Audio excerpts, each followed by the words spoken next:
अस्सलामुअलैकुम viewers, I am doctor any. उम्मीद और दुआ है आप अपनी फैमिली के साथ हमेशा सलामत और हंसते मुस्कुराते रहें।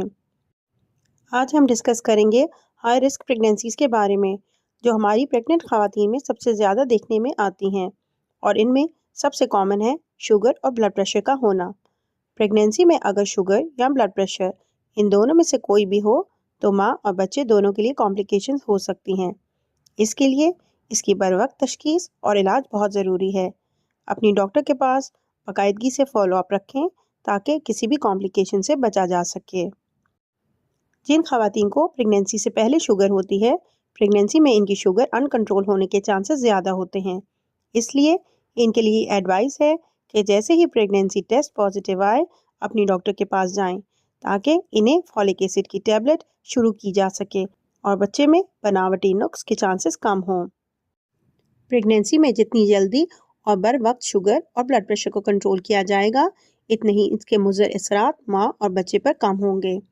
जिन ख़वातीन को शुगर होती है, इनको ब्लड प्रेशर होने का चांस भी होता है। इसलिए रेगुलर फॉलोअप्स विजिट के दौरान इनका ब्लड प्रेशर बाकायदगी से चेक किया जाता है। प्रेगनेंसी में शुगर 3 तरीक़ों से कंट्रोल की जाती है। सबसे पहले डाइट, फिर मेडिसिन और इसके बाद आखिर में इंसुलिन इंजेक्शन, अगर शुगर डाइट और मेडिसिन से भी कंट्रोल ना हो। डाइट के लिए ज़रूरी है कि तमाम मीठी और चिकनाई वाली चीज़ों से परहेज़ करें। प्रेगनेंसी में आप दिन में 6 बार खाना लें, जिनमें 3 मेन मील्स होते हैं, जैसे कि नाश्ता, दोपहर का खाना और रात का खाना, और 3 छोटे स्नैक्स होते हैं, दोपहर 12 बजे, शाम 6 बजे और रात 10 बजे।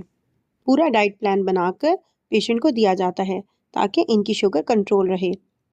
जिन पेशेंट्स की शुगर सिर्फ डाइट से कंट्रोल नहीं होती, फिर इनको मेडिसिन शुरू कराई जाती है जिसमें ग्लूकोफेज टैबलेट दी जाती है, और अगर शुगर ग्लूकोफेज से भी कंट्रोल ना हो तो इनको शुगर कंट्रोल करने के लिए इंसुलिन इंजेक्शन लगाए जाते हैं। आपको इंसुलिन के इंजेक्शन से घबराने की ज़रूरत बिल्कुल नहीं है, क्योंकि इससे शुगर का कंट्रोल बहुत अच्छा हो जाता है और प्रेगनेंसी के बाद आमतौर पर इंजेक्शन की ज़रूरत नहीं पड़ती। प्रेगनेंसी में हमें पेशेंट का रेगुलरली अल्ट्रासाउंड करवाना पड़ता है, क्योंकि शुगर की वजह से बच्चे की ग्रोथ ज़्यादा हो सकती है, साइज़ ज़्यादा बढ़ सकता है, बेबी के गिर्द पानी ज़्यादा हो सकता है, बेबी के हार्ट में एबनॉर्मेलिटीज़ हो सकती हैं, जिसके लिए 22 हफ्ते पर बच्चे का प्रेगनेंसी के दौरान एकोकार्डियोग्राफी भी करवाया जाता है। इसके अलावा शुगर में इन्फेक्शन का रिस्क बढ़ जाता है, तो रेगुलरली यूरिन का टेस्ट भी करवाया जाता है। अगर शुगर का कंट्रोल अच्छा होगा तो नॉर्मल डिलीवरी के चांसेस ज़्यादा होंगे और पूरे 9 माह मुकम्मल होने पर ही डिलीवरी कराई जाएगी, और इस तरह प्री टर्म डिलीवरी और प्री मैच्योर बेबी होने के चांसेस कम हो जाते हैं। ये बिल्कुल ज़रूरी नहीं है कि शुगर के पेशेंट्स का हमेशा सिजेरियन सेक्शन ही होगा। सिजेरियन सेक्शन के चांसेस सिर्फ 20 से 30% होते हैं इन ख़वातीन में जिनमें साथ दूसरी कॉम्प्लिकेशंस भी हों, जिसकी वजह से हम इन्हें पूरे 40 हफ्ते तक लेकर नहीं जा सकते। जैसे कुछ ख़वातीन में अगर साथ ब्लड प्रेशर भी हो तो इनकी डिलीवरी टाइम से पहले, जैसे 37 हफ्ते तक करवानी पड़ सकती है। किसी भी कॉम्प्लिकेशन की सूरत में अगर टाइम से पहले डिलीवरी करवानी पड़े तो बेबी के लंग्स मैच्योर करने वाले इंजेक्शन लगाने पड़ते हैं, और पैदाइश के बाद लाजमी है कि बच्चा नर्सरी में जाए, क्योंकि इसकी शुगर या नमकियात कम हो सकती हैं, तो इसके लिए पैदाइश के बाद बेबी की मॉनिटरिंग ज़रूरी है। इसलिए शुगर और ब्लड प्रेशर की तमाम प्रेग्नेंट ख़वातीन के लिए ज़रूरी है कि वो अपनी डिलीवरी टर्शरी केयर हॉस्पिटल में करवाएं, जहां माँ और बच्चे दोनों के लिए सहूलियात मैसर हों, जैसे ऑपरेशन की सहूलत, बच्चे की नर्सरी और वेंटिलेशन की सहूलत, ताकि ज़रूरत के वक्त किसी भी किस्म की कॉम्प्लिकेशन से बचा जा सके। इसी तरह प्रेगनेंसी में दूसरा मसला यानी ब्लड प्रेशर प्रेगनेंसी से पहले भी हो सकता है, और कई ख़वातीन को प्रेगनेंसी के दौरान भी हाई ब्लड प्रेशर हो सकता है।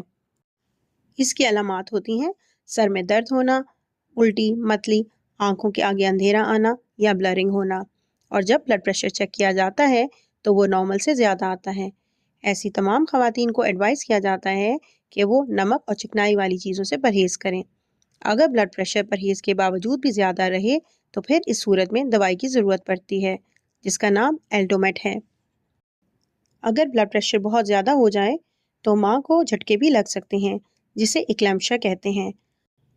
अगर ब्लड प्रेशर मुसलसल ज़्यादा रहे तो बच्चे को माँ से प्लेसेंटा के ज़रिए खून कम पहुँचता है, जिसकी वजह से इसकी ग्रोथ कम हो जाती है या बिल्कुल रुक जाती है। पानी की कमी भी हो सकती है। इसके लिए हम प्रेगनेंसी में बेबी का रेगुलरली अल्ट्रासाउंड कराते हैं और हो सकता है आखिरी 3 माह में आपकी डॉक्टर आपको अल्ट्रासाउंड कराने के लिए बार बार बुलाएं।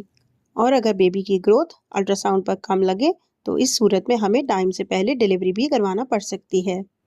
अगर ब्लड प्रेशर कंट्रोल रहे और हाई ब्लड प्रेशर की कोई कॉम्प्लिकेशन ना हो तो नॉर्मल डिलीवरी के चांसेस ज़्यादा होते हैं। लेकिन अगर प्रेगनेंसी के दौरान कोई भी कॉम्प्लिकेशन ज़ाहिर हो तो कई बार हमें सिजेरियन सेक्शन भी करना पड़ सकता है। तो मेरी ये एडवाइस और रिक्वेस्ट है कि तमाम प्रेग्नेंट ख़वातीन को माहिर डॉक्टर के पास रेगुलरली चेकअप करवाना चाहिए, ताकि जिन ख़वातीन को शुगर और ब्लड प्रेशर होने के चांसेस ज़्यादा हैं, इनको टाइमली पिक करके जल्दी इलाज शुरू किया जा सके।